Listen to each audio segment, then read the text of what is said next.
శ్రీధర్ రెడ్డి గారు ఇక్కడే ఉన్నారు. నెల్లూరు రూరల్లో దళిత గిరిజన విద్యార్థుల కోసం టీడీపీ హయాంలో అక్క చెరువుపాడులో గురుకుల పాఠశాల నిర్మించారు. 90% పూర్తి అయింది. 10% పూర్తి చేయమని కోరాడు. ఎన్నిసార్లు తిరిగినా కాలేదు.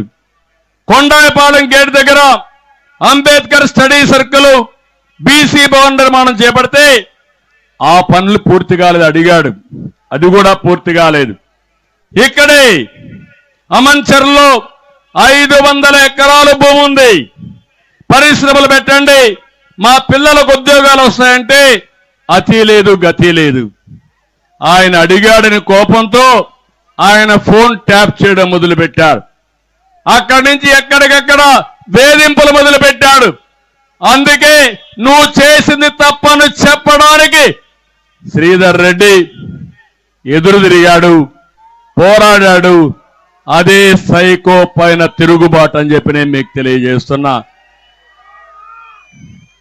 అందుకే ఒక్కసారి మీరు ఆలోచించండి. ఈ మీటింగ్ ద్వారా రాష్ట్రం మొత్తం ఆలోచించాలి. ఒక్క రవాణా శాఖ ఈరోజు మాట్లాడితే నేనేదో ఏదో చేశారని చెప్తున్నాడు. పెట్రోల్ రేట్లు భారతదేశంలోనే ఎక్కువ ఉండే ఏకైక రాష్ట్రం ఆంధ్రప్రదేశ్ రాష్ట్రం. అందుకే మన వాళ్ళు పోతే తమిళనాడు నుంచి వస్తా ఉంటే సూళ్లూరుపేటకు అవతలనే పెట్రోల్ వేసుకొని వస్తారు. కర్ణాటక నుంచి వస్తే కర్ణాటక బార్డర్లో పెట్రోల్ వేసుకొని వస్తారు.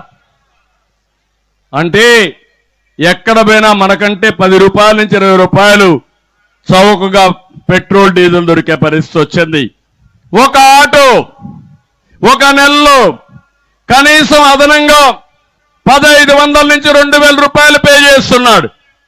అంటే సంవత్సరంలో 24,000 రూపాయలు ఒక పెట్రోల్ డీజిల్ పైన అదనంగా పే చేస్తాడు.